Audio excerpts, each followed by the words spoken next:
En 1425, un grupo de viajeros llegó a la península ibérica. Se presentaban como peregrinos cristianos de un lugar llamado Egipto Menor. La historia los conocería como el pueblo gitano. Pero, ¿qué pasó realmente después de esa primera bienvenida? Lo que siguió fueron 600 años de una persecución implacable. Una historia marcada por leyes que buscaron aplastar su cultura y episodios de violencia que la historia oficial ha preferido olvidar. En este video vamos a desenterrar esa historia secreta. Hablaremos de la Gran Redada de 1749, un intento de genocidio en España que casi nadie conoce, y del Samudaripen, el holocausto nazi que asesinó a 500.000 de gitanos, una tragedia borrada de muchos libros de historia. Pero ojo, esta no es solo una crónica de victimismo, es la historia de una resistencia cultural increíble contra todo pronóstico. Para entender estos 600 años, primero tenemos que viajar mucho más atrás.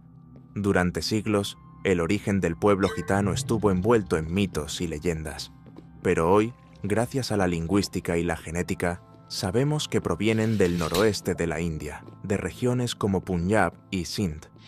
Alrededor del siglo XI, comenzaron una larguísima migración hacia el oeste, un viaje que los llevó a través de Persia y el Imperio Bizantino hasta las puertas de Europa. El primer documento que prueba su presencia en la península ibérica tiene fecha, 12 de enero de 1425.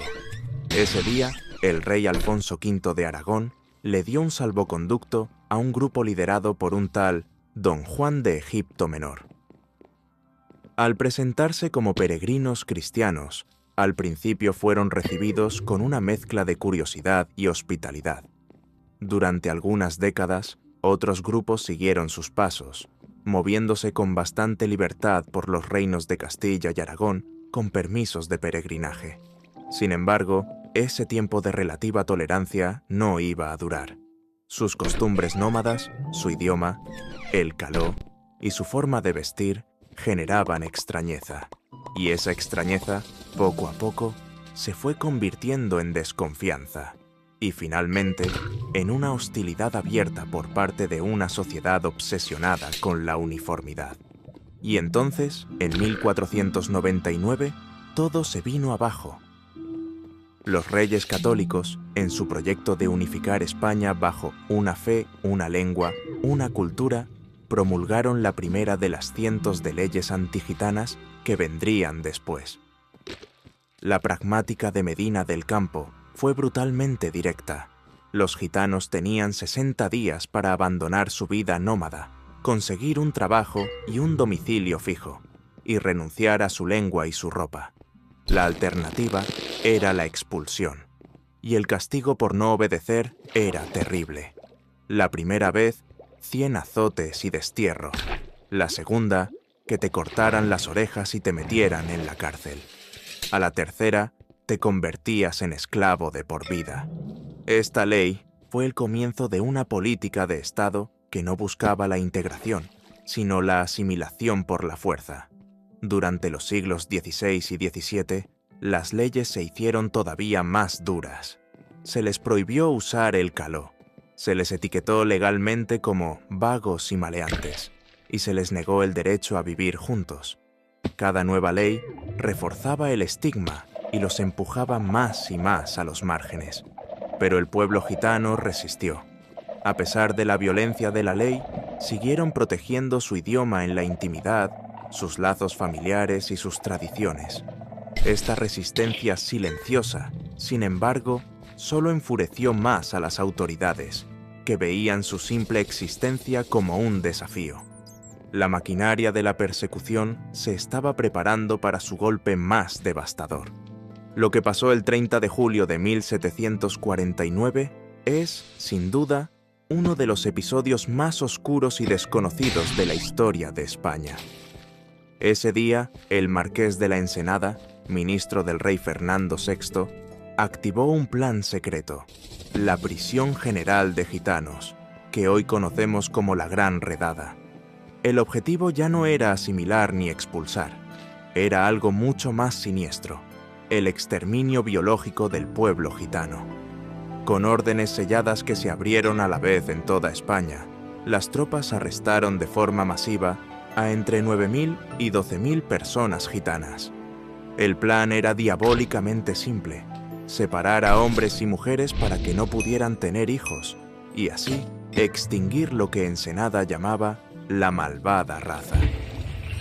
Los hombres y niños mayores de 7 años fueron enviados a trabajos forzados en los arsenales de la Marina de Cádiz, Cartagena y Ferrol. Las mujeres y los niños pequeños fueron encerrados en cárceles y fábricas en condiciones infrahumanas. Esta operación, que los historiadores califican hoy como un proyecto genocida, fue de una crueldad extrema. Familias enteras quedaron destrozadas para siempre. Muchos murieron por enfermedades, hambre o por la brutalidad de los trabajos forzados. Aunque el plan fracasó en su objetivo final, el daño fue incalculable. La gran redada se alargó durante años, y los últimos presos no fueron liberados hasta 1765.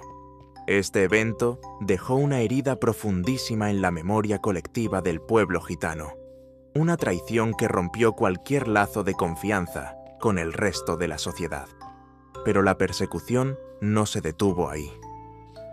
Con la llegada del siglo XX y el ascenso del nazismo, el antigitanismo alcanzó su forma más letal. Junto al pueblo judío, el pueblo gitano fue señalado como racialmente inferior y condenado al exterminio. Este genocidio tiene su propio nombre en lengua romaní: Samudaripen, que significa la gran matanza, o también porragmos, que se traduce como la devoración. Se calcula que entre 220.000 y 500.000 gitanos y gitanas fueron asesinados por el régimen nazi y sus aliados en toda Europa. Fueron víctimas de esterilizaciones forzadas, de experimentos médicos inhumanos, de fusilamientos en masa y, por supuesto, de las cámaras de gas. En los campos de concentración, los marcaban con un triángulo negro invertido, el símbolo de los asociales, o a veces con uno marrón. Pero incluso en el infierno de Auschwitz, la resistencia no murió.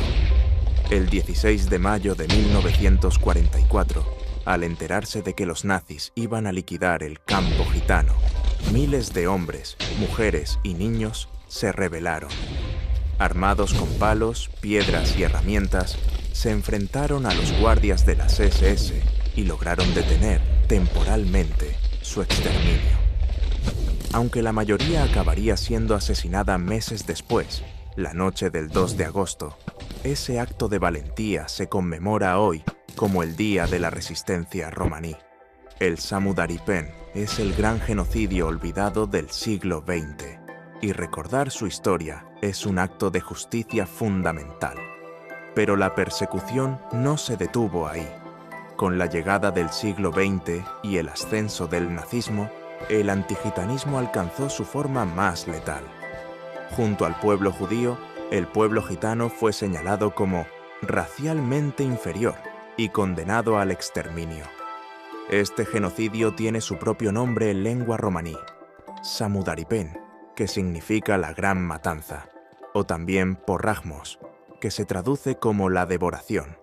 Se calcula que entre 220.000 y 500.000 gitanos y gitanas fueron asesinados por el régimen nazi y sus aliados en toda Europa. Fueron víctimas de esterilizaciones forzadas, de experimentos médicos inhumanos, de fusilamientos en masa y, por supuesto, de las cámaras de gas. En los campos de concentración, los marcaban con un triángulo negro invertido, el símbolo de los asociales, o a veces con uno marrón. Pero incluso en el infierno de Auschwitz, la resistencia no murió. El 16 de mayo de 1944, al enterarse de que los nazis iban a liquidar el campo gitano, miles de hombres, mujeres y niños se rebelaron. Armados con palos, piedras y herramientas, se enfrentaron a los guardias de las SS y lograron detener, temporalmente, su exterminio. Aunque la mayoría acabaría siendo asesinada meses después, la noche del 2 de agosto, Ese acto de valentía se conmemora hoy como el Día de la Resistencia romaní. El Samudaripen es el gran genocidio olvidado del siglo XX, y recordar su historia es un acto de justicia fundamental. La historia que hemos contado es una historia de dolor, pero también de una fuerza inquebrantable. Conocerla es el primer paso para combatir los prejuicios que tristemente siguen muy vivos.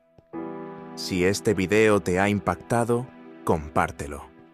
Ayúdanos a que esta historia deje de ser un secreto y ocupe el lugar que merece en nuestra memoria. Y suscríbete para descubrir más historias que no nos contaron en la escuela. Después de todo esto, la pregunta es obvia. ¿Cómo sobrevivió la cultura gitana?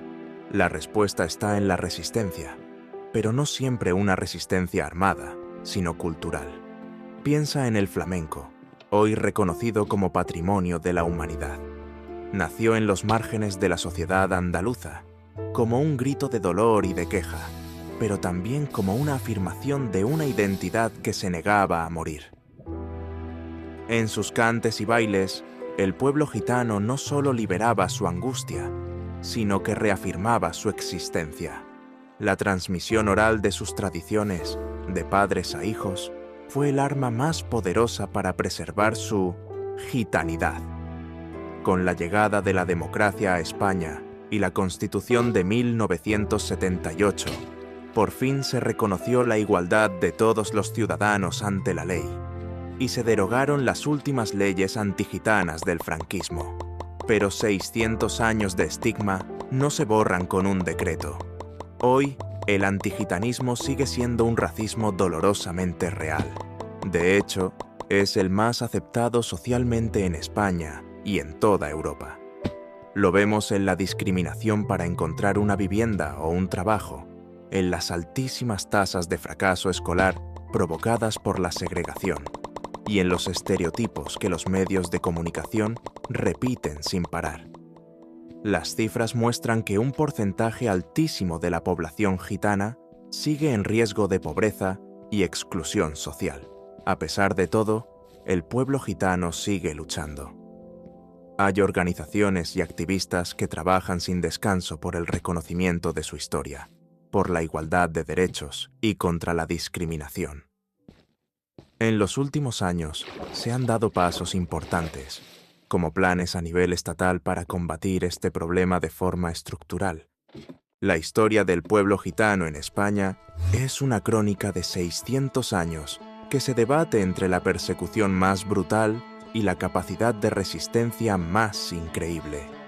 Desde aquella primera ley de 1499 hasta el Samudaripen, se han enfrentado a intentos sistemáticos de borrar su identidad. Y, sin embargo, aquí están.